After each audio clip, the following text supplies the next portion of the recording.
अगर तुम दोस्ती उतनी शिद्दत से निभा सको जितना सामने वाला निभा रहा है तो फिर तुम दोस्ती करो, वरना मत करो। वरना उसका मतलब ही नहीं है। मतलब ही नहीं, फिर वो उसमें एक ही मतलब है, उस मतलब का साफ मतलब है। दोस्ती वाली चीज पे तो मेरा इनपुट ऐसा रहेगा कि अगर आज आप मुझे जान देनी पड़ जाए दोस्त के लिए, मैं जान दे दूंगा, पर मैं वो कहीं ना कहीं ये फील करता हूँ कि मेरे लिए ऐसा कोई नहीं है। जहाँ लड़ाई नहीं हो रही है, इनफैक्ट दोस्तों में भी लड़ाई नहीं हो रही है, तो वहाँ सिर्फ एक ही चीज देखा जा रहा है, फायदा। अभी मैंने एक व्हाट्सएप ग्रुप भी देखा था, किसी क्रिएटर नहीं बताता, नाम नहीं लूंगा उसका, उसने मतलब मेरे को व्हाट्सएप ग्रुप बताया जिसके अंदर बोली लग रही थी क्रिएटर को मिलते 3 लाख रुपए की रील है कि लास्ट में क्रिएटर 50,000 रुपये मान जाएगा ना, वो क्रिएटर का पैसे 4 जने नीच के खा रहे हैं। कि उज्जैन में एक ऐसा श्राप है या कुछ ऐसा बोलते हैं कि वहाँ पे एक रात से ज्यादा कोई मतलब बड़ा कोई आदमी दिग्गज रुक नहीं सकता। तो सामने वाले व्यक्ति को ऐसा लगता है कि जब वो सोता है तो उसके ऊपर कोई आएगी, आत्मा आएगी या फिर कुछ भी होगी, क्रिएचर होगा, वो उसके ऊपर बैठेगा और उसके बालों को अपने मुंह पे ऐसे ऐसे सहलाएगा और उसको डराएगा। तब वो इंसान अकड़ जाता है, उसका शरीर अकड़ा हुआ रहता है और उससे उसकी आई बहुत हिलती है। 3 to 4% पॉपुलेशन को हमेशा होता है। कोई रिलेशन था तुम्हारा 12 साल? अभी भी है, अभी भी है। हाँ। तो शादी वादी का क्या सीन है? एक लड़कों की फितरत होती है चीज। आज लड़की अगर अकेली दिख गई तो भी वो ट्राई मारेंगे, लड़की अगर किसी के साथ दिख गई फिर भी ट्राई मारेंगे। तो हेलो दोस्तों, welcome back to the another exciting podcast of PWH। मैं हूं आपका होस्ट हिमाचल विश्वकर्मा और आप देख रहे हैं पॉडकास्ट विद हे हिमाचल। तो आज की पॉडकास्ट में जो हमारे गेस्ट हैं उनको बहुत सारे लोग प्यार से आदि बोलते हैं और बहुत सारे लोग प्यार से आदि सिंधु। इन्होंने एक शो भी कराया, रियलिटी शो, जो कि था प्लेग्राउंड, और ये हमारी महाकाल की नगरी उज्जैन से ही है। तो मैं ज्यादा टाइम ना लेते हुए आज का पॉडकास्ट स्टार्ट करता हूँ। तो आदि भाई, कैसा लग रहा है पॉडकास्ट में आके? अभी तो अच्छा लग रहा है, बैकग्राउंड चेंज कर लिया, एम्बियंस बहुत अच्छी लग रही है, ऑनेस्टली बहुत अच्छा लग रहा है, बस बहुत अच्छा लगा। Feeling good. अभी बस मिल नहीं रहा, माल में तो फूक लेता पीता अभी मतलब? नहीं यार, की बात करो, मजाक भी नहीं कर सकता। नहीं मतलब उज्जैन से होना भाई, तो तो उज्जैन वाले यही दिखेंगे तुमको कि मतलब फूकते फिर अभी सफर वगैरह कैसा रहा? अभी तो सफरिंग वाला एक्सपीरियंस चल रहा मेरा। लाइक अभी सफर आने वाला उज्जैन से यहाँ तक का, उसमें भी सफर करके आया है, अच्छा था। तो कुछ रास्ते में कुछ सीनरी वगैरह? 1 घंटे का रास्ता भी है यहाँ से लेके इंदौर, आपके घर के इधर आने का। एक तो आपने लंका में ले रखा है, ठीक है, इंदौर का था नहीं किसको, ठीक है। नहीं तो इंदौर से बाहर पड़ता है वैसे। हाँ, इंदौर से बाहर ही पड़ रहा है, और क्या चाहिए। देखो भटक भी गया था यार, आपको लेना आना पड़ा। हाँ ठीक है, तो चलता है यार। और बाकी जो मैं पूछना चाहूंगा कि आफ्टर प्लेग्राउंड के बाद में कुछ चीजें चेंज हुई है? प्लेग्राउंड का सिर्फ 2-3 महीने का था यार, तो उसके बाद चीजें सीनरी चेंज हुआ कुछ? मतलब ऑनेस्टली बोलूँ ना तो जैसे प्लेग्राउंड के ऑडियंस, अभी नया सीजन भी आ गया, अभी बहुत अच्छा चल रहा है, लेकिन प्लेग्राउंड 3 अलग चीज थी, हम लोगों की अलग फैमिली बन गई थी अंदर।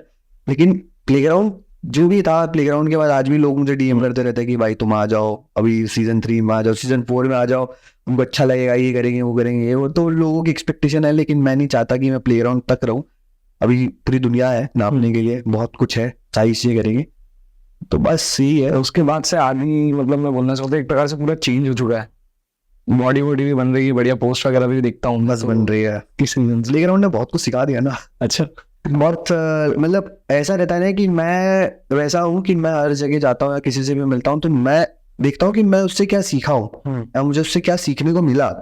और प्लेग्राउंड मेरी लाइफ का एक ऐसा फेस है और एक ऐसी जर्नी रही है, जितने भी हफ्ते में रहा, कि मैंने वहाँ पे लाइफ में इतना कुछ देख लिया, सीख लिया। उन 3 हफ्तों में मैंने लोगों के चेहरे देख लिए कि लोग क्या और कितने नीचे गिर सकते हैं। तो मैंने सोचा कि यार अब मुझे खुद को चेंज करना पड़ेगा। जिस दिन से मैं बाहर आया, थोड़ा टाइम लिया मैंने खुद को, एंड उसके बाद I just change my self. मैंने अपने आप को चेंज करने के लिए बहुत कुछ किया, ऑनेस्टली बहुत कुछ किया। अभी मैं जैसे कि पहले हंस के लिए बात कर लेता था लोगों से, मजाक कर लेता था और सबकी फीलिंग्स का ध्यान रख लेता था।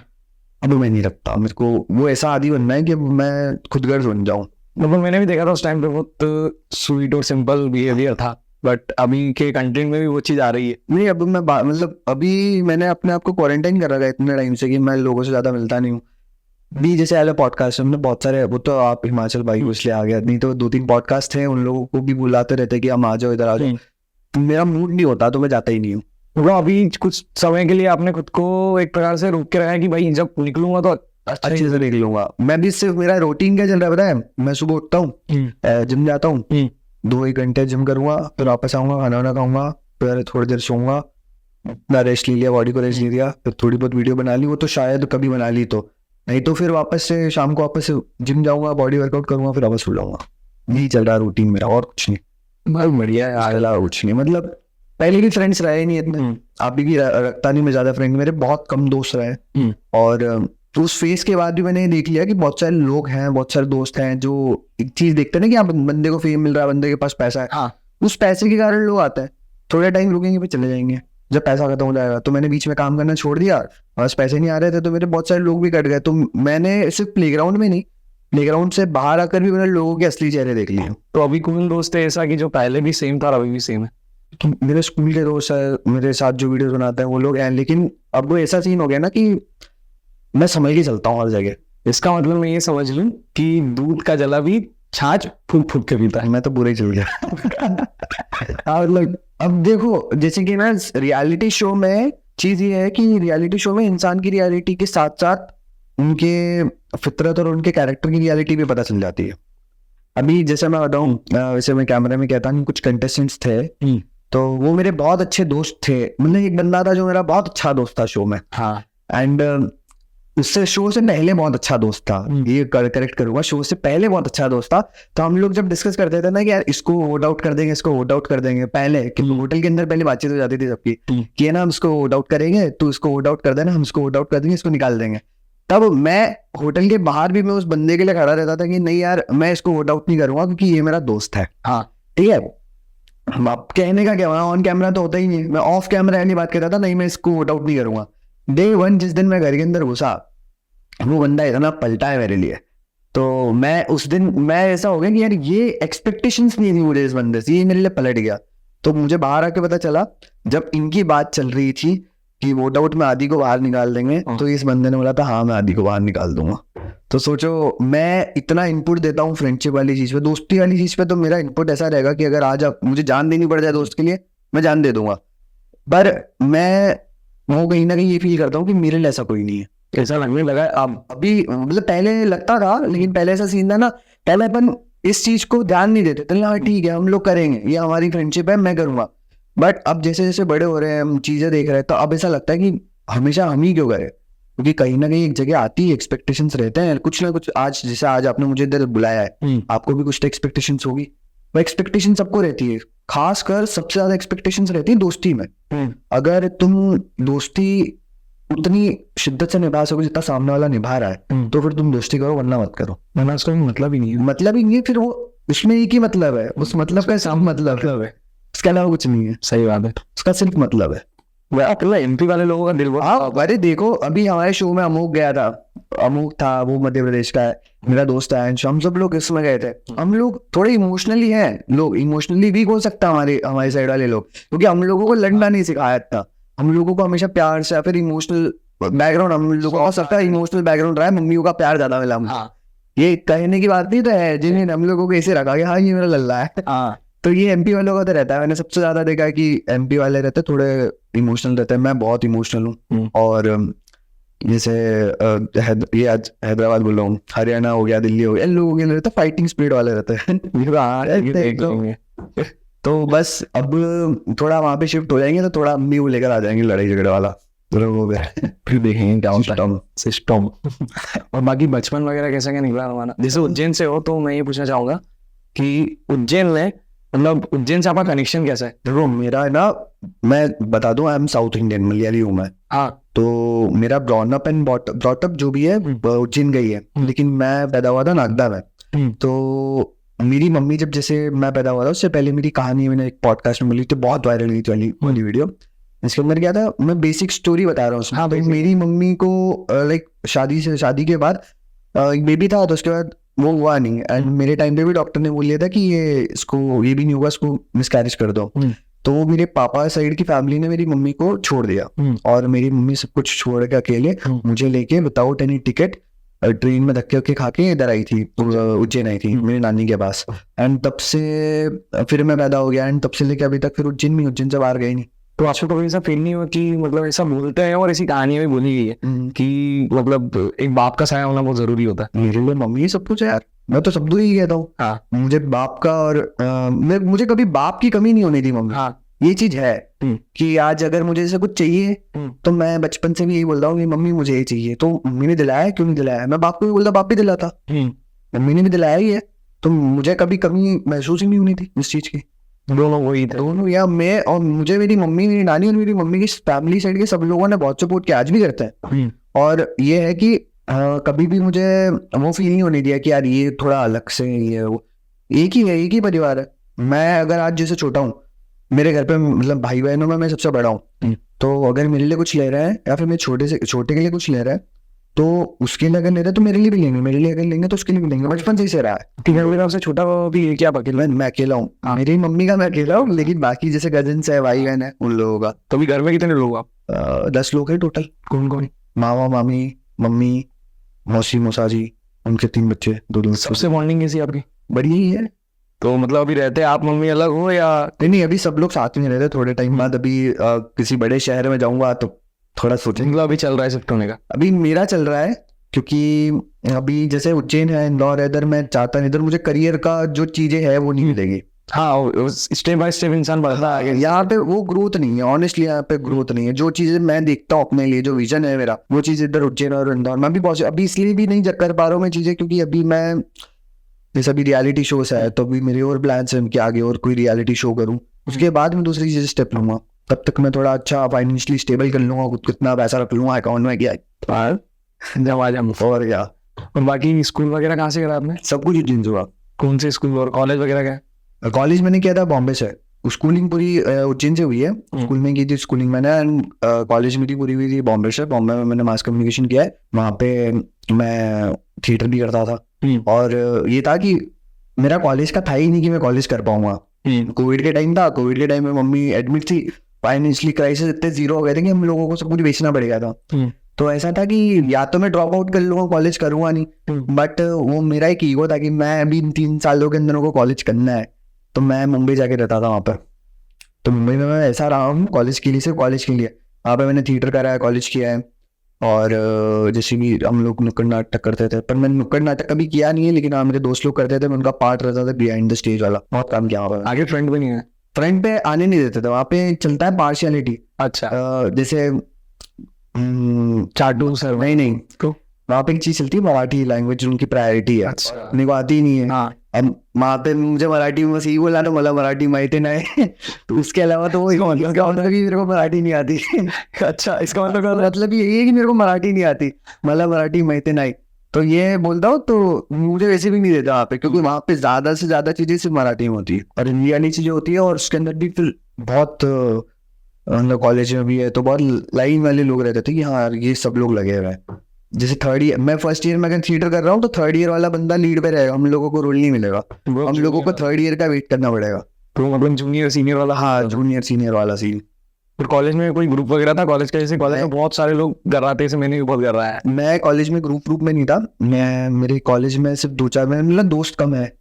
तो मैं एक दोस्त जिसके घर पे रहता था मैं कभी कभार, एक दोस्त जो मेरी प्रॉक्सी लगा देता था, और फिर 2-3 जूनियर थे जो मेरे अच्छे दोस्त। उसके अलावा कोई दोस्ती नहीं बनाया मैंने कॉलेज में। यार रानी भाई, आपको देख के तो ऐसा लगता है कि आप बैक बेंचर्स ही होंगे कि आराम से। बता दो। मैं 3 स्कूल से सिर्फ मस्ती के कारण निकाला गया हूँ। तो ऐसा क्या कर दिया था भाई?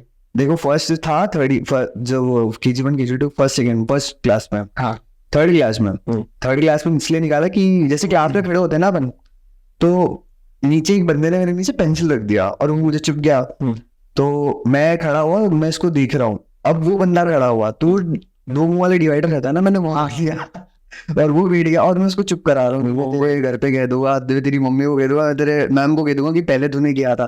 बेचारा वो भी घुसा कि नहीं फिर उसको घुसा ना। तो ऐसे ये हुआ। फिर एक बार मैंने सर की विग घींच दी थी तो टीचर लोग डांट लगाते थे। फिर एक बार तो जब 10th का था, तो 10th में तो ऐसा बोला था कि या तो तुम TC ले जाओ बच्चे का, या तो तुम इसको रिपीट करवाओ मेरी मम्मी को। और मैं उस वक्त बहुत परेशान करता था इस चीज में, स्कूल की मस्ती के लिए।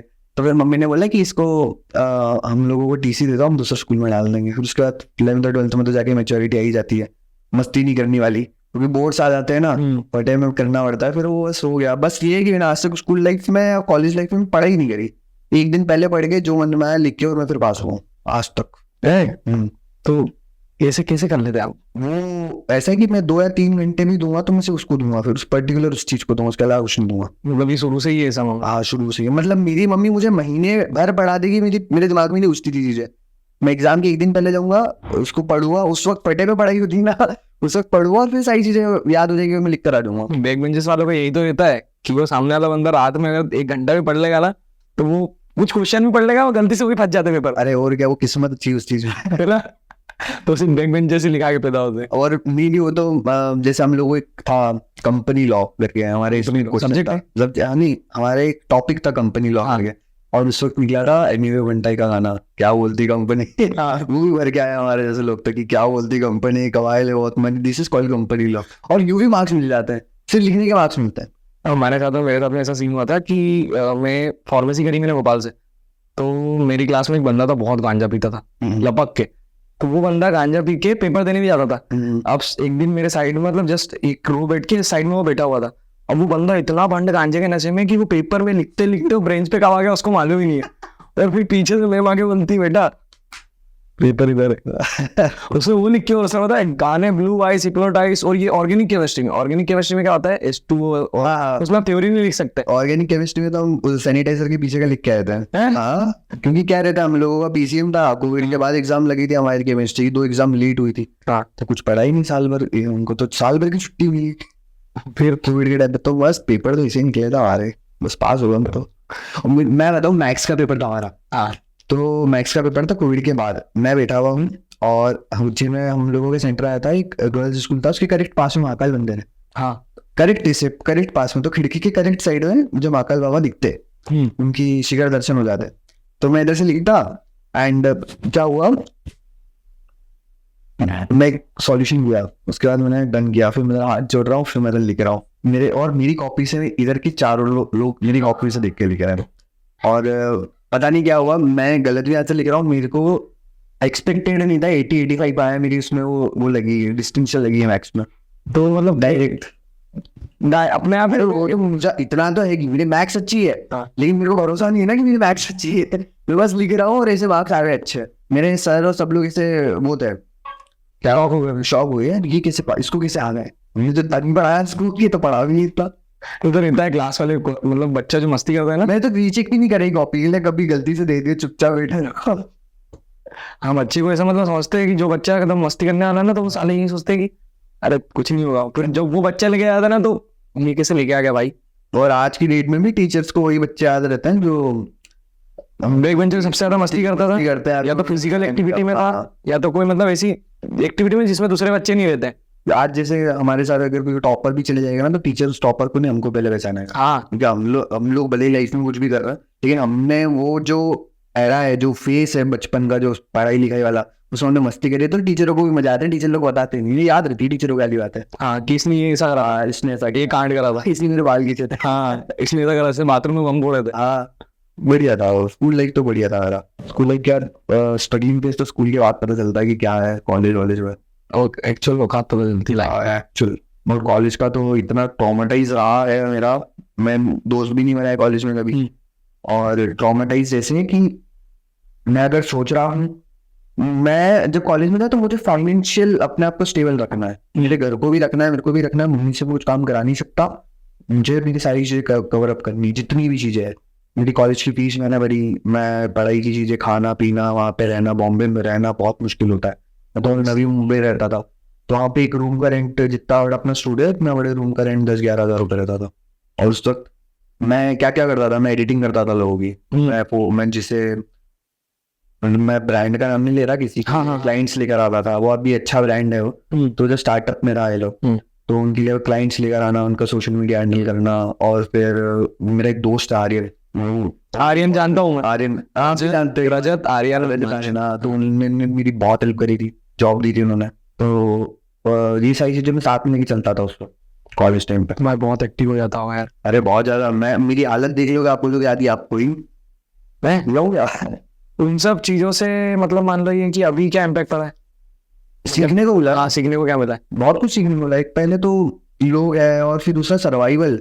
जैसे आज जब मैंने एडिटिंग करी, जब मैं लोगों का ये सब करता था, तब मुझे ऑनेस्टली लगता था ये मेरे लिए नहीं है, ये मेरे लिए है ही, मैं क्यों करूँ। तब मेरे 1.5 लाख 2 लाख फॉलोअर्स होंगे, तब मैं क्यों करूँ। और मैं जैसे क्लाइंट्स मैनेजमेंट हो गया, क्लाइंट से बात करना, क्लाइंट्स को बातों में लेकर आना, उसमें मैं बहुत अच्छा हूँ, और मैं ये चीज किसी दूसरे के लिए करके दे रहा हूँ, और उसको उससे फायदा भी हो रहा है। मैंने मुझे याद है मैंने डील क्लोज कराई थी और 2-2.5-3 लाख की डील क्लोज कराई थी। और मैं क्रिएटर्स वाला काम भी करता था, जैसे क्रिएटर्स को मैनेज करना, इनको ब्रांड ला के देना, ये सारा काम किया मैंने। तो नॉर्मली जो मेरे ऊपर था व्यक्ति, उस व्यक्ति को मैं मान के चलो करोड़ों का काम दिलाया हुआ। मैं उसको क्लाइंट्स लेकर आता था बड़े बड़े, जैसे इन्फ्लुएंसर्स हो गए। इन्फ्लुएंसर्स का मार्केट पता ही है पहले, आज से 2-3 साल पहले कैसा चला है, बेटिंग बैंड्स इन सब। लोगों ने तो गाड़ियां, कार और क्या क्या छापी है। तो मैं मैनेज करता था। मैं बताऊँ कट, डायरेक्ट कट बनाता हूँ। आज एक क्रिएटर है, क्रिएटर को मिलते 3 लाख रुपए एक रील के, ठीक है, जो ब्रांड की तरफ से आ रहा है।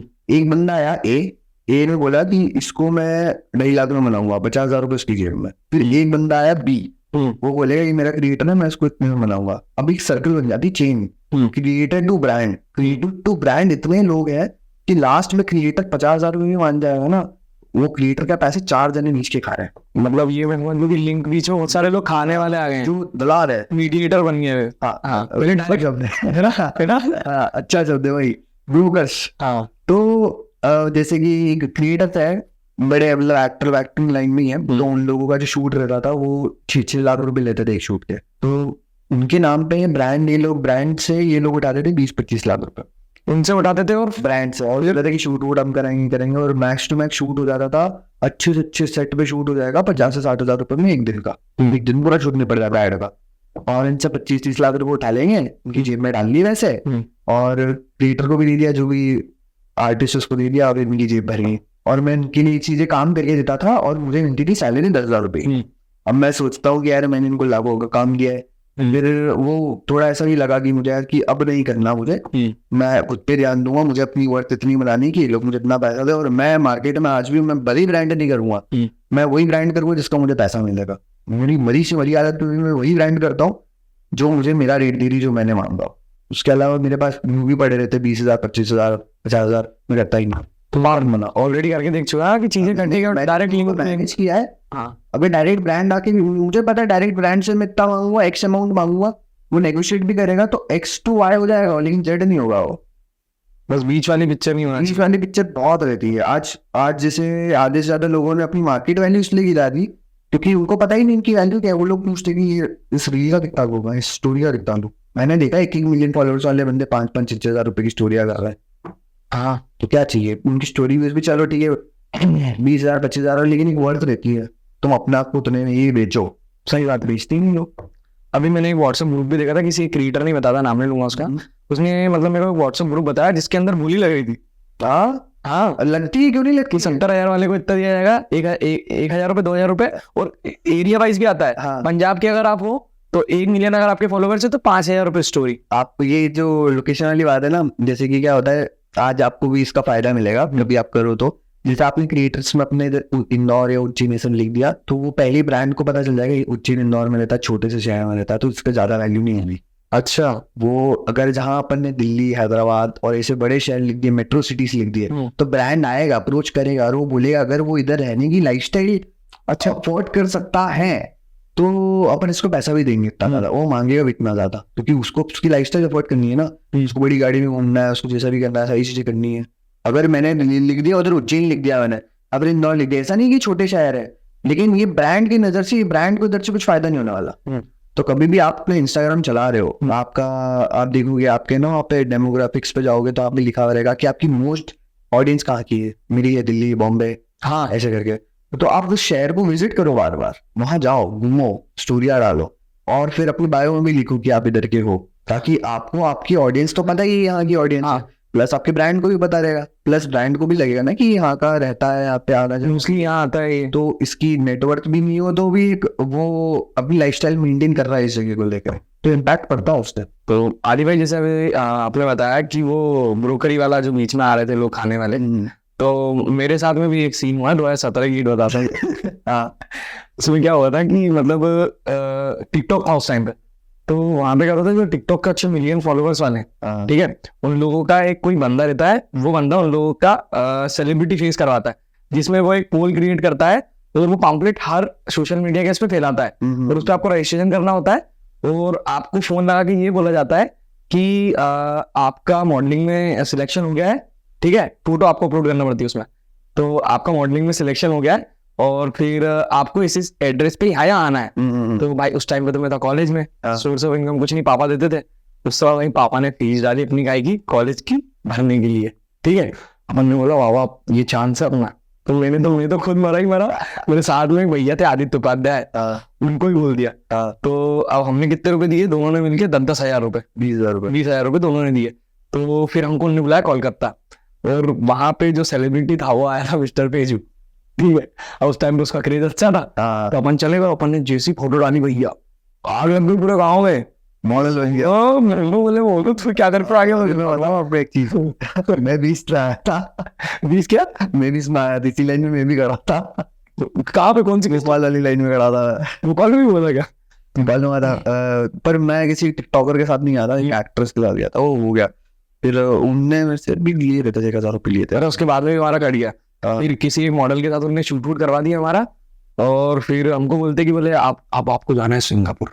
उनको और सिंगापुर, तो अपने अंदर तो ये रोंगटे खड़े हो गए कि सिंगापुर का नाम भोपाल से बाहर नहीं निकला अपन। तो उन्होंने बोला आपको 30,000 रुपये लगेंगे। तो फिर आदि भी बोले मुझे 30,000 रुपये। मैंने बैंक अकाउंट देखा तो 50,000 कॉलेज की फीस है, 10,000 दे दी, 40 बच रहे। तो एक काम करो, अब 30,000 लगा दो काम पे। 30,000 दे दिए। उसके बाद में फिर कोई सिंगापुर नहीं, कुछ नहीं, टोटल फिर भी 50,000 रुपये उड़ा के आया कॉलेज की फीस। हाँ, उसके बाद घर वालों का अब ये पॉडकास्ट देखेंगे तो जूते पड़ना है।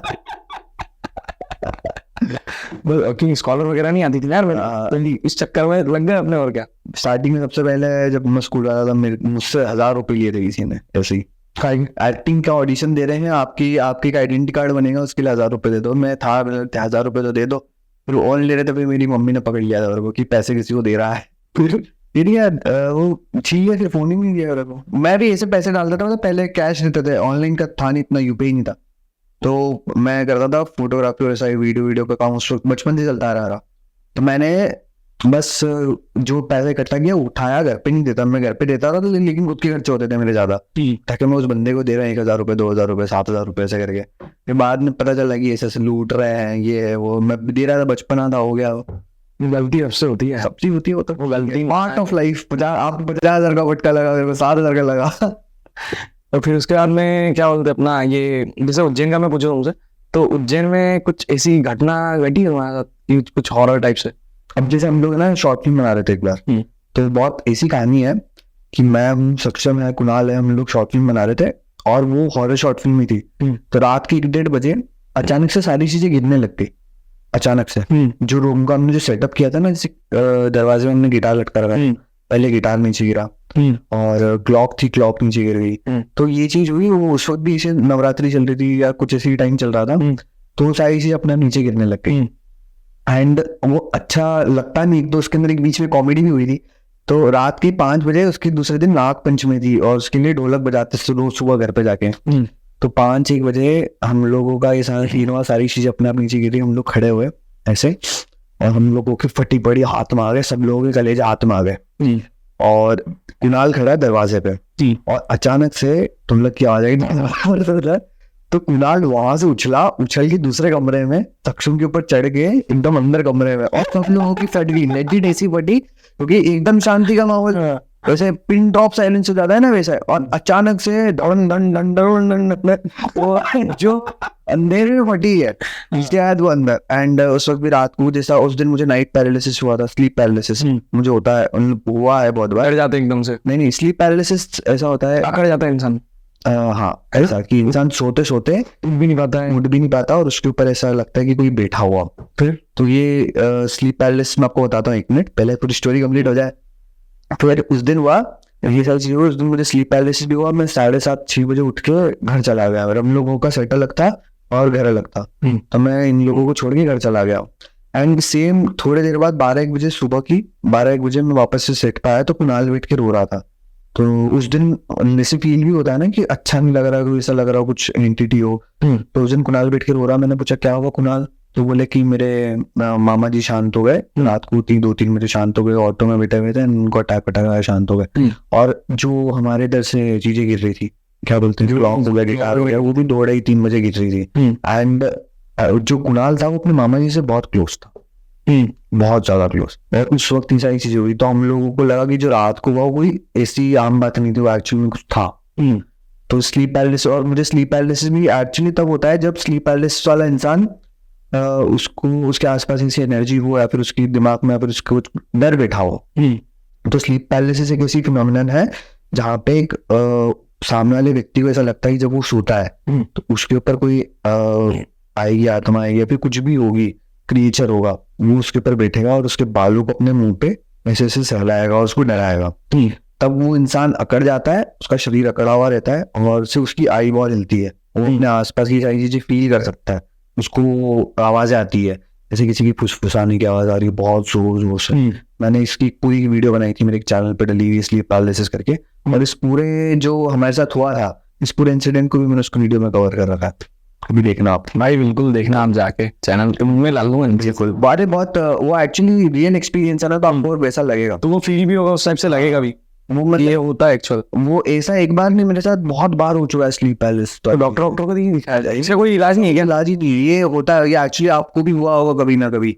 ये 3 to 4% पॉपुलेशन को हमेशा होता है। मेरे साथ में ऐसा हुआ है कि जैसे अगर मैं सो रहा हूँ नींद में तो मेरे को सडन मतलब अगर मैं ऐसा झुक गया हूँ ना तो मैं झुका रह जाऊंगा, मेरे को ऐसा लग रहा है कि बस मैं पूरी हिम्मत कर लूँ उठने की, यही तो है, पर मैं उठ नहीं पाता हूँ। मतलब मैं ऐसा लगता है बस मैं अकड़ गया, बस अब मैं कुछ नहीं हो पाएगा उससे। हाँ, इसी को कहते हैं स्लीप पैरालिसिस। कभी कभार आपको ऐसा भी लगता होगा कि आप नींद में लेटे हुए और अचानक से नीचे खाई में गिर गए। हाँ, ये सारी चीजें अपने सपनों से कनेक्टेड रहती है। या तो अगर चलते ऐसा लगता है नींद में बैठे हैं और सीढ़ी उतरे वहां से गिर गए, हाँ है ना। हाँ, तो वो हुआ है कभी, वो जैसे कि मतलब अपन सो रहे हैं और अपने को लग रहा है अपन बाथरूम करने जा रहे हो, पेंट नहीं कर लिया। ये मेरे साथ तो नहीं हुआ, पता चल जाता है एक माइन्यूट सेकंड रहता है ना, 1 सेकंड, उस वक्त पता नहीं चलता, हाँ एक डिप जाओ। हाँ, मेरे साथ ये है, आज तक रिकॉर्ड है, मैं पैंट में नहीं होता, कभी भी स्कूल में भी नहीं होता, बाहर भी नहीं होता। इसका तो है, मतलब जब मैं छोटा था तो ऐसा था कि एक बार हुआ, मेरी मम्मी मुझे बताती, जब मैं बहुत छोटा था, लाइक मंथ का था, छोड़ा यार वो बहुत सिंसर्ड हो जाएगी। अभी नहीं बता रहा है, बाद में किसी दिन कैमरा ऑफ हो जाएगा, बात करेंगे इस बारे में। बिल्कुल। तो फिर बाकी अभी तो देखो फैम वगैरह सब है वहाँ, अभी रिसेंट कार भी नहीं है मेरे पास, ऑलमोस्ट जितना भी है मतलब उतने में तो खुश हो ना। जितना भी है उसमें मैं खुश हुई नहीं, तो अभी कितना करना है और आगे? ये तो बहुत करना है। तो फिर इस बारे में अगर अपन बात करें तो कोई रिलेशन था तुम्हारा 12 साल? अभी भी है, अभी भी है। हाँ। तो मतलब क्या है, कुछ बताओगे उस बारे में? अभी वो स्कूल टाइम से चलता आ रहा है और वो है कि आगे तक लेके जाना है उस चीज को। अभी उसको कभी भी वो नहीं करता हूँ, पब्लिक नहीं करता हूँ, एक्सपोज नहीं करना। नजर इस रियाल। मतलब ऐसा बोला जाता है कि जितना ज्यादा प्राइवेट जितना ज्यादा प्राइवेट रखते हैं उतना ज्यादा अच्छा रहता, चलता उतना है ना। अब मैं लेकर आ जाऊंगा वो उसको, अगर उसको भी ऐसे लाइमलाइट मिल जाएगी, मैं हूँ कि मैं रुक गया हूँ, बट एक लड़कों की फितरत होती है चीज। आज लड़की अगर अकेली दिख गई तो भी वो ट्राई मारेंगे, लड़की अगर किसी के साथ दिख गई फिर भी ट्राई मारेंगे। हाँ, ये चीज तो है, ये तो है, ठीक है। वो तो फिर लड़की की लॉयल्टी, किसको रुकना नहीं रुकना। लेकिन क्या होता है ना, कभी कभार मैं हूँ, जैसे मैं एज अ पर्सन, मेरी जो गर्लफ्रेंड है, फिर मेरी जो पार्टनर है, अगर उसके ऊपर 10 लड़के ट्राई मार रहे हो, मुझे बहुत बुरा लगेगा। तो वैसे तुम इतने लड़के लोग क्यों भाव दे रहे? सही बात है। तो और फिर लोगों को ये पता नहीं है ना, आदित्य की गर्लफ्रेंड है या फिर ये सब, तो और ज्यादा ट्राई वाली चीज आती है कि हाँ ठीक है, ये ट्रस्ट तो फिर पता ही है। फिर अगर गलती से भी इधर उधर मैंने किसी को भी इन्वॉल्वमेंट कर दिया इधर, तो नाम तो बिगड़ता ही यार, आजकल यार किसी का बिगड़ता है जरा सा। आजकल का रिलेशन तो ऐसे ही रहता है ना, मेरा भी ऐसे ही है, लड़ाई होगी अनफॉलो। हाँ, तो वो दिखता है ना, लोग पहले फॉलो लिस्ट में देख के बैठे रहते हैं कि ये व्हाट्सएप पे ये सीन भी होता है कभी कभी कि जैसे कि अगर जैसे एग्जांपल बोल रहा हूँ, तुम मेरी बंदी और मैं तुम्हारा बॉयफ्रेंड हूँ, अपन दोनों की लड़ाई होगी, तो अगर मेरे को तुमको व्हाट्सएप पे ब्लॉक नहीं करना रहेगा ना तो मैं डीपी डालूंगा। सामने वाला ऐसा सोचता है कि हाँ मैं ब्लॉक हो गया, फिर वो जाके चेक करेगा कि नहीं यार थॉट तो दिख रहा है मेरे को, ऐसा होगा। मैं तो पेटीएम में बात करता हूँ, पेटीएम पे बात करता हूँ, हाँ प्लीज ₹1 सेंड करके रिप्लाई आ रहा हूँ। 143 मेजा वाला, हाँ 1432 भेजो। मैं पेटीएम फोन पे वाला प्यार नहीं हुआ अभी तो मतलब कुछ चीजें ऐसी हुई दोनों के बीच में, लड़ाई वगैरह हुई, मतलब होती है, होनी चाहिए, क्यों नहीं होनी चाहिए? जहाँ लड़ाई नहीं हो रही है, इनफैक्ट दोस्तों में भी लड़ाई नहीं हो रही है, तो वहां सिर्फ एक ही चीज देखा जा रहा है, फायदा। हाँ, बाकी अगर लड़ाई हो रही है तो मतलब ये चीज है, अच्छी होना, अच्छी बात है लड़ाई होना, कि तुम कॉम्प्रोमाइज कर रहे हो और एक दूसरे के साथ रहना सीख रहे हो। लड़ाई खत्म हो जाएगी तो यार क्या, ठीक है। आज आप उसको याद नहीं रखोगे, उस आपकी क्लास में उस बच्चे को याद नहीं रखोगे जिसके साथ आप घूमते फिरते, ठीक है, लेकिन अगर आपने किसी को मारा या फिर किसी से लड़ाई हुई वो जिंदगी भर याद रहेगा। तो जो छोटी छोटी लड़ाई रहती है होनी चाहिए, वो अच्छी रहती है। अगर लड़ाई नहीं रखोगे रिलेशनशिप में तो सिर्फ ऐसा है कि या तो मैं कहीं कुछ एक्सप्लेन ही नहीं कर सकता, मेरी तो होती नहीं लड़ाई, होती है तो होती भी है, डेली होती है मेरी, तो कुछ ना कुछ रीजन होगी। मेरे पॉडकास्ट देने आया मैंने बताया नहीं, अच्छा मेरे को नहीं बताया तो होती है लड़ाई। तो शादी वादी का क्या सीन है? तो है टाइम है, पहले घर बना लूं, सारी चीजें कर लूं, सेटल कर लूं खुद को, इतना पैसा रख लूं अकाउंट में, मेरी आने वाली 2 पीढ़ी खा ले, फिर शादी करूंगा। तो अभी तो कितना, मतलब अभी तो एज 23 है। हाँ 23। बर्थ डेट क्या है हमारी? 29 अगस्त 2002। 2002। अब तो टाइम है, बहुत टाइम है अभी तो, क्या 27, 28, 30 तक करेंगे। 30 तक में तो मम्मी को शिफ्ट हो गए, साथ में लेके शिफ्ट हो गए जहाँ भी हो। हाँ अभी फिलहाल जहाँ मेरा बॉम्बे का है या दिल्ली का है, मोर मेरा प्लान है या तो मैं बॉम्बे हो जाऊंगा फिर साउथ इंडस्ट्री जाऊंगा, मेरी नेटिव। उसके अलावा देखते हैं। तो आदि भाई, जैसे अभी इससे पहले तुमने बताया कि तुम बॉम्बे में भी रह चुके हो और थिएटर वगैरह भी कर चुके हो, तो मैं अगर कंपैरिजन करूं कि बॉम्बे के लोग और जो अपने एमपी के लोग हैं उनमें आपको क्या डिफरेंस दिखा? मैंने बताया ना कि अपने जो एमपी वाले लोग हैं वो दिल से बहुत अच्छे हैं, ठीक है, लेकिन जो सपोर्ट वाली बात रहती है, मुझे कहनी भी थी, सपोर्ट वाली बात रहती है ना, आप देखोगे दिल्ली और मुंबई वाले लोग ना अपने इंसान को बहुत सपोर्ट करते हैं। हाँ, कि मुंबई का है, दिल्ली का है, दिल्ली भी छोड़ो, ये गुड़गांव का है, फिर वो बन जाता है, जान लगा देंगे, जान लगा देंगे, फिर ऐसे ही सीन रहता है। एमपी वाली चीज, एमपी वाले एरिया में ऐसा, इनफैक्ट थोड़ा बहुत मुझे जैसे गुजरात का भी लगता है, लेकिन एमपी का ज्यादा लगता है कि कोई बंदा ग्रो कर रहा हो तो आसपास के सारे लोग जलने लग जाएंगे, सभी लोग ही बेइज्जत है, अरे यार ये यार कैसे कैसे कर रहा है। तो मेरा मेन रीजन यही था कि मुझे ऐसी ऑडियंस इधर की मेरी बहुत कम है, वैसे एमपी की मेरी ज्यादातर दिल्ली, गुड़गांव, मुंबई इधर की ऑडियंस ज्यादा है। तो इधर की ऑडियंस ना बना देती इन लोगों को, अपने इधर की नहीं बनाती, अपने इधर की और ये जलती भी है। और फिर सपोर्ट वाली बात है ना, नहीं करते सपोर्ट यार, मुझे ऐसा लगता है कि नहीं मिलता था सपोर्ट।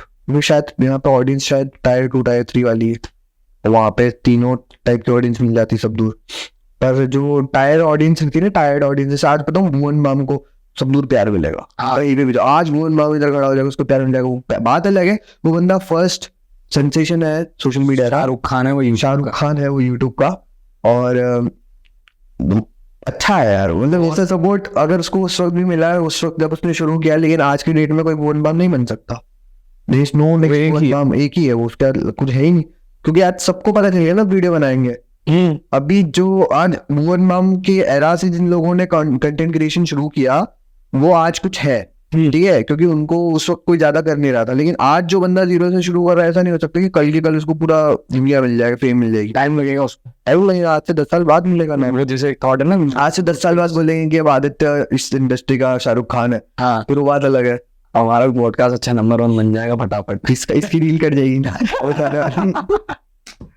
वो तो बाकी इंटरेस्ट वगैरह मूवीज वगैरह में है आपको? बहुत। आप पिक्चर, मैंने फिल्म मेकिंग करी है, तो मेरा तो मेन इंटरेस्ट मूवी ही है। तो अभी कौन सी रिसेंट मूवी है जिसके बारे में कुछ बोलना चाहो? अभी रिसेंटली सब लोग तुम्बाड़ के बारे में बात कर रहे हैं, 2017-18 में निकली थी और मैंने उसको तब देखी थी। मैंने भी एग्जैक्ट उसी टाइम नेटफ्लिक्स पे, लॉकडाउन नहीं 2017 में थोड़ी आई थी वो, 18 में आई थी। 18 में आई थी, मैंने तब देखी थी, मैं स्कूल में रहा, शायद 11th में। तब मैं लोगों को बोला था देखो, तब कोई इंटरेस्ट नहीं दिखाता था, अब दिखा रहे इंटरेस्ट, क्योंकि अभी वापस री रिलीज हुई है वो। और ऐसे बहुत सारे पिक्चर्स, जैसे आपको कौन सी पिक्चर पसंद है? मेरे को हॉरर के अलावा लव, सस्पेंस, थ्रिलर। हॉरर में एक पिक्चर है वीरलास्ट वाली, फिर तो स्प्लिट चला देखो आप है ना। हॉरर में वीरूपक्षु करके एक पिक्चर है, वीरूपक्षु, वो शायद हिंदी में नहीं मिलेगी, तेलुगु या मलयालम में मिलेगी, वो पिक्चर देखो एक बार भाई, समझ में नहीं आएगा तो ऐसे देखूं, सबटाइटल्स के साथ देखो। हाँ ठीक है। मैंने ऐसी पिक्चरें देखी है जिसके बारे में भाषा ही नहीं पता मुझे, लेकिन मैंने देखी है, जस्ट मुझे देखना है। जैसे चार्ली 77 वो डॉग वाली है, देखिए वो तो देखिए, वो पहले नहीं आई थी, उसमें हिंदी में नहीं आई थी, बट मैंने होती है। आप छोड़ो, आप अगर दोस्ती वाली पिक्चर देखनी है ना, तो दोस्ती मैं बहुत दिल से लगी पिक्चर है मेरी, जो मैं हमेशा रिकमेंड करता हूँ। 2 पिक्चर है, अगर लव वाली है तो हृदयम देखो, हृदयम बहुत प्यारी पिक्चर है।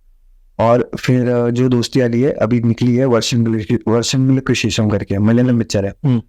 तो उसमें भी ऐसा रहता है कि 2 दोस्त रहते हैं और 2 दोस्त इंडस्ट्री में जाते हैं, मुंबई में जाते हैं काम करने के लिए, उसमें से एक दोस्त अपने एक दोस्त के लिए सेक्रीफाइस करता है और जो दूसरा दोस्त है ना बड़ा, वो बन जाता है डायरेक्टर बन जाता है, और फिर वो बड़ा बनने के बाद अपने दोस्त को धोखा दे देता है, भूल जाता है, और फिर जो दूसरा दोस्त रहता है वो बर्बाद हो जाता है ऐसे ही।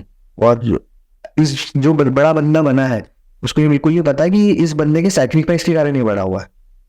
फिर पिक्चर देखना, आप बोलोगे कि यार बहुत अच्छी पिक्चर थी, ये तो हिंदी में मिल जाएगी आपको, वर्ष इंग्लिश, बहुत प्यारी पिक्चर है। तो थिएटर्स का तो मतलब अपने मूवीज का तो बता दिया, अब मैं थिएटर्स का पूछना चाहूंगा कि थिएटर में ऐसी क्या चीज होती है कि जो कि एज कम्पेयर टू रील एक अलग चीज है और थिएटर एक अलग चीज है, तो इन दोनों को अगर अपन डिस्क्राइब करें तो कैसा होता है? थिएटर में आर्टिस्ट होता है और रील्स में सिर्फ एक आर्ट होता है जो अपन को प्रेजेंट करना है। और आजकल तो यार रील्स हर किसी को बनाना है। हाँ। लेकिन जो थिएटर में ना, मैं खुद चांस के लिए मरा हूँ, मुझे चांस नहीं मिलता था। क्यों? क्योंकि वहां पे मेरे से भी अच्छे हैं थिएटर में, और जो थिएटर की एक्टिंग रहती है ना वो नेक्स्ट लेवल की रहती है। मैंने देखी है वहां पे, मैंने एक हमने एक्ट भी किया है, हम लोग बैक द स्टेज भी काम करते थे। उसके अलावा मैं बॉम्बे दिल्ली गया था, NSD national school of drama, मेरा ड्रीम स्कूल था जब मैं स्कूल में था। मुझे कॉलेज करने के बाद नेशनल स्कूल ऑफ ड्रामा में जाना है, तो वहां पे ऐसा एक्ट होता है। तो वहां पे मैंने देखा था लैला मजनू। वहां पे जो एमला आपने देखा होगा पिक्चर में धुआं हुआ निकल रहा है, अपन उसको फील नहीं कर सकते। हाँ। तो स्टेज पे रहता है, वो पहला एक्ट था एज अ ऑडियंस, मैंने देखा उसको बैठ के कि वहां पे ऐसा चल रहा है। वो मेरे पास आज भी क्लिप्स है उसकी। तो जब वो लोग वहां पे से लोबान जला रहे थे, वहां पे ऐसा चलता है, पूरी प्रोसेस चलती है, तो खुशबू आती है। हाँ। तो सामने वो कैरेक्टर रहते हैं और वो एक्ट करते रोते हैं, तो इधर अपनी आंखों से आंसू आएंगे, इधर वो खुशबू आएगी, वो पूरी चीज फील होती है अपने को, सराउंडिंग ही वैसा, सराउंडिंग ऐसा। और सोचो उस थिएटर के अंदर 100 जने बैठे हुए होंगे और सब चुपचाप, उनका सिर्फ और सिर्फ ऐसा ध्यान रहेगा सामने वाले कैरेक्टर के ऊपर। हाँ। तो हमने लैला मजनू देखी थी वहां पे। तो मजनू एक लेवल पर आके थोड़ा पागल हो जाता है, तो वो सब दूर से दर बदर भटकता है और चिल्लाता है, सब कुछ पागल सा हो जाता है। तो वो जब हम देख रहे थे तो मेरे साथ सक्षम भी था, हम लोग ऐसे देख के कि सबके आंखों से आंसू आ रहे हैं, सब नहीं एक बंदे के आ रहे वाले लोग बैठे, सब लोग आंखों से आंसू आ रहे हैं। हाँ। वो 2-2.5 घंटे की पिक्चर रहती है, ये 2-3-4 घंटे का एक्ट रहता है, बैठ के देखो। और वो लाइफ का बेस्ट एक्सपीरियंस है, कभी मिले चांस तो है ना देखना ये जरूर कि अपन थिएटर जाओ, थिएटर में जाके सर थिएटर आर्टिस्ट की, क्योंकि अगर उनकी रिस्पेक्ट करनी चाहिए। आजकल क्या, जैसे कैमरे में जो एक्ट कर रहा है वो तो पैसा देके कोई भी एक्टर बन जाता है, लेकिन जो स्टेज पे एक्ट कर रहा है वहां पे पैसा वाली चीज नहीं आती, वहाँ वो सिर्फ एक आर्टिस्ट की इज्जत होती है, वो कला होती है जो वहाँ वो प्रेजेंट करना है। अच्छा, हम लोगों ने तो बैक द स्टेज इतना काम किया है। हम लोग जब थे कॉलेज में तो हम लोगों ने स्टेज साफ किया है, हम लोग बैठे रहते थे, किसी का एक्ट हो रहा फिर हमारे जान से आते थे। मैंने एक एक्ट किया था अंगुली राजा का।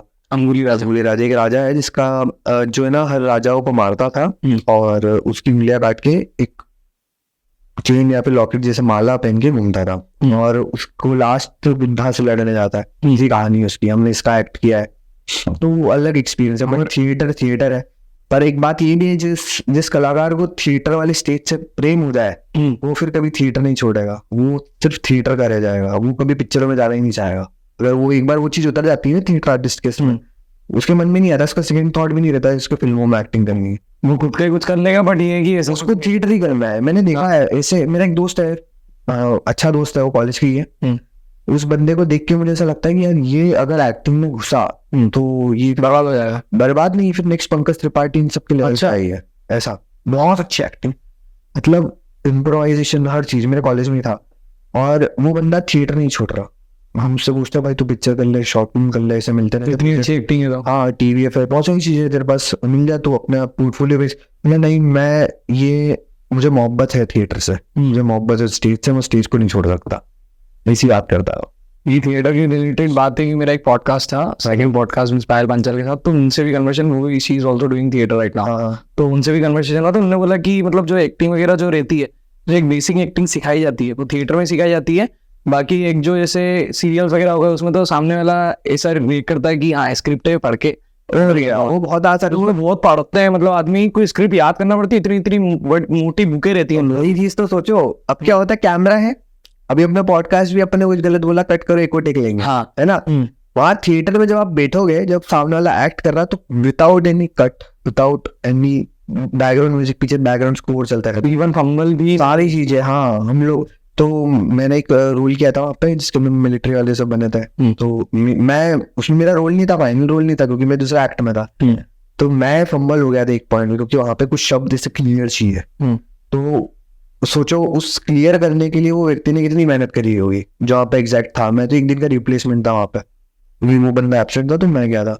मैं उस दिन मैंने किया है थिएटर 2 साल किया है। मुझे बैक द स्टेज पूरा प्रॉप सेट करना, स्टेज सेट करना, जो हम लोग ऑडियो देते हैं, सामने कलेक्टर रहता है, ऑडियो स्टेज, सब कुछ देखा है मैंने, किया भी है।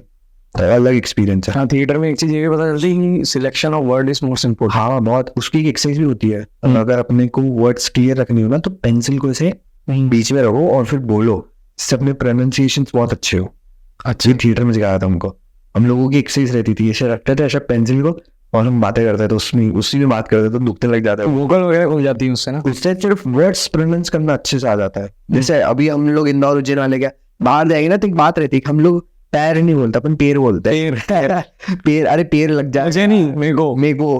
तो वो चीजें वहाँ पे बहुत मतलब बैकड्रॉप थी। मतलब मैं तो गया था डायरेक्ट इधर इंदौर उज्जैन से डायरेक्ट बॉम्बे गया, तो मैं बोलता मेरे को, मैं नहीं बोलता, मेरे को इधर जाना है। वो लोग उस चीज का मजाक उड़ाते, तो वो एक्चुअली है, हम लोगों ने इसको शॉर्ट कर दिया है। ऐसा हमारी लैंग्वेज में भी नहीं है, हम लोगों ने इस चीज को शॉर्ट करा है। हाँ, टेको लेके अपन तुझे मुझे नहीं कहेंगे। हाँ, तुम्हें या ऐसे नहीं कहेंगे, तुम्हें या तुझे नहीं कहेंगे। और एक और चीज, देखो हम लोग है ना यहाँ पे आप वर्ड बहुत यूज करते हैं मध्य प्रदेश वाले। हाँ, जैसे कि आपसे संबोधित करना, अपन एक कल जैसे कि डायरे यार ये जो बात कर, जैसे मैं वो आपको बड़ी रिस्पेक्ट दूंगा आपको। हाँ, लेकिन अगर अपन बॉम्बे चले जाएंगे ना, तो अगर वहां पे हम किसी को जाके आपको कह रहे हैं, उनको ऑकवर्ड सा लगेगा, उनको लगेगा बात करना है। ये ना वहां पे एक और चीज रहती है बॉम्बे में। तो बॉम्बे का कल्चर कैसा है? बॉम्बे बढ़िया है। वहाँ पे एक और चीज रहती है ना, बॉम्बे में बता ही रहा था कि वहाँ पे महाराष्ट्र लोग ऐसा रहता है कि यार ये तो है ना मारवाड़ी है, धोखा दे देगा ये मारवाड़ी है यार, इससे ज्यादा बात मत करो, तो मारवाड़ी है।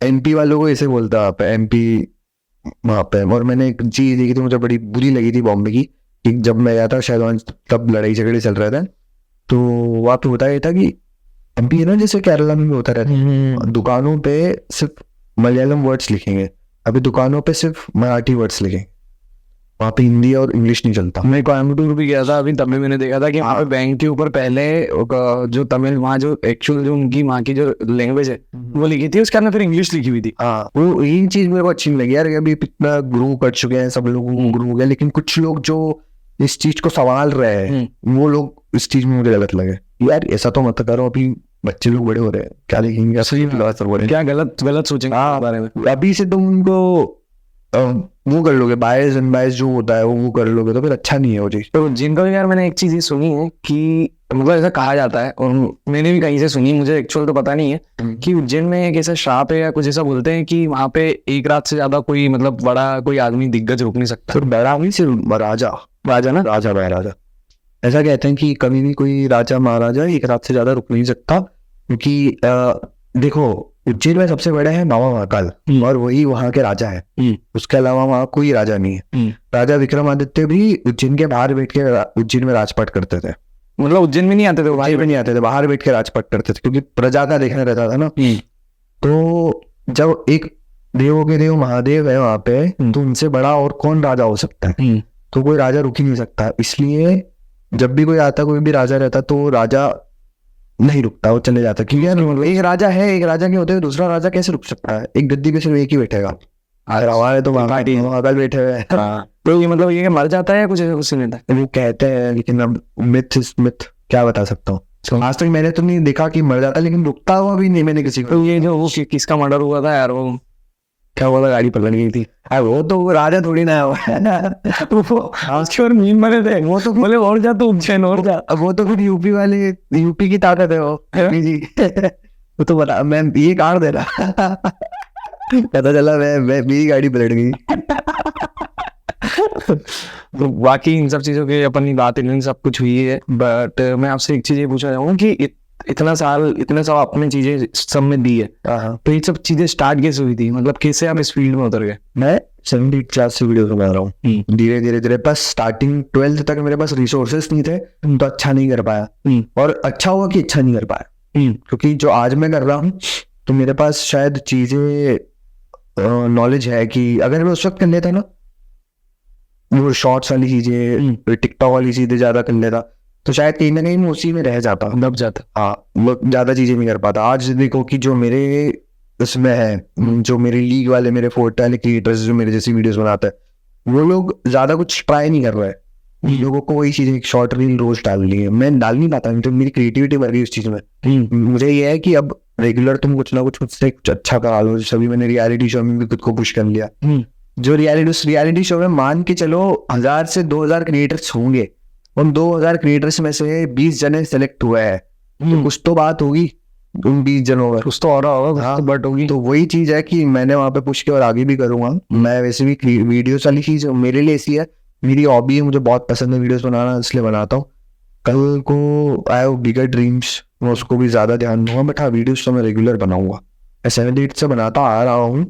भी देखा जाए, अगर ऑन पेपर भी देखा जाए तो 5 साल हो गया, लेकिन अगर नहीं देखा जाए, मैं डब स्मैश के टाइम से वीडियो बना रहा हूँ, तो 12-14 साल हो गए। 2014 की बात है। हाँ, जब भुवन बाम ने वीडियोस बनाना शुरू किया था ना, जो उनकी पहली वीडियो उठी थी, उससे पहले से मैं वीडियोस बना रहा हूँ। मैं डब स्मैश पे वीडियोस बनाता था, हालांकि मेरी वीडियोस वायरल नहीं हुई कभी भी, वो सबका टाइम रहता है, जब जिसका टाइम आ जाए। तो डब स्मैश तब कोई चलाता नहीं था, मैं लोगों को भेजता था, मेरे स्कूल में मजाक उठता था, हाँ वीडियो बना रहा है, ये देखो ऐसी वीडियो बना रहा है। तो टीचर लोग भी डांटते थे कि क्या कर रहा है, क्योंकि मैं उनको भेज देता था फेसबुक में ये देखो मैंने बनाई, शेयर मार दिया, सब लाइक और सब्सक्राइब कमेंट कर देना। तो उस वक्त था बहुत सारा, जैसे भुवन भैया, मैं हर पॉडकास्ट में बताऊँ कि मेरे लिए वो इंस्पिरेशन है। आई सी वो एज अ क्रिएटर, वो सिर्फ वो हमेशा उन्होंने उनके पॉडकास्ट में भी कहा है कि यूट्यूब मेरा पहला घर है, मैं मेरे घर से दूसरा, अभी रिसेंट वाले, हाँ, मैं मेरे घर से बाहर जा रहा हूँ, उस दिनों के लिए वापस गया हूँ, अब वापस आऊंगा। वही चीज है कि वो कुछ ट्राई कर रहे हैं, क्योंकि वो पहले वो सब चीजें देखने में, और he is the one of the best creator in India YouTube के हिसाब से। मैं हमेशा रहेंगे जब तक वो है, मैं मानता हूँ उस चीज को। ताजा खबर देखी कितनी प्यारी बनाई है स्कूटी का। ताजा खबर जैसे OTT पे रिलीज हुई है, फर्स्ट भुवन बाम, अगर सेकंड ऐसा कुछ कोई कंटेंट बना रहा है तो 2 लोगों का नाम लूंगा, second will be always swagger Sharma. अब आप देखना स्वैगर शर्मा का कंटेंट क्या बनाता है। वो उसने OTT निकाली थी, द लकीस्ट गाय, OTT पे है वो, शायद Amazon मिनी टीवी पे ही है। फिर ऐसे करके 2-3 है, और नेक्स्ट हर्ष बेनीवाल। हाँ, बट ये तीनों के अलावा मुझे नहीं लगता कि कोई और उस लेवल की चीजें बना रहा होगा। अमित बढ़ाना बनाता, बस अभी उसको रिकॉग्नाइजेशन। हाँ, 1 साल से वीडियो नहीं भाई, अब आने वाली है, अभी आने वाली है, अभी आ जाए तो भाई आशीष भैया की वीडियो आ गई उसके पहले तो कुछ बोलना ही नहीं। अलग कमा है उसका ऑडियंस। हाँ, वो आसान के तो कुछ भी नहीं लगाते, तो ऐसा लगता है उनने बॉडी बना ली, अब वो जाएंगे हॉलीवुड। वो तो वही वाली वाइब दे रहे हैं, हॉलीवुड वाली, और कुछ नहीं। पर यार वो बंदे ने कितने खतरनाक ट्रांसफॉर्मेशन करा यार, वो कंसिस्टेंसी है। अब मान के चलो, मेरी इतने छोटे से फैट काटने मेरे को 6 महीने लगे। छोटे से कितने देर से, अब मतलब मेरे में जितना भी फैट था वो काटने मेरे को 6 महीने लगे, रेगुलर कंसिस्टेंसी। तो मुझे लगा है कि मेरी बॉडी में कुछ चेंजेस है। वो बंदा 1-1.5-2 साल से कर रहा था, सिर्फ प्लेग्राउंड में कहा था, और उसमें जब जज पे बैठा था तो देखना मेरी बॉडी बना क्या हुआ है। बॉडी तो बन गई, लेकिन शो में नहीं आ रहे हो। ये डला हो गया बस, पर बढ़िया है। तो जैसे भी उन्होंने बताया था कि टिकटॉक वगैरह भी आपने मतलब बहुत पहले से बना रहे हो, जो भी है, तो टिकटॉक में क्या कंटेंट बनाते थे, और वहां से कुछ रिलेटेड किसी? मैंने टिकटॉक पे ज्यादा कंटेंट नहीं बनाया। मैं बना रहा था पहले तो इसी एक्टिंग वाला चला, लेकिन चली नहीं, एक भी नहीं चली।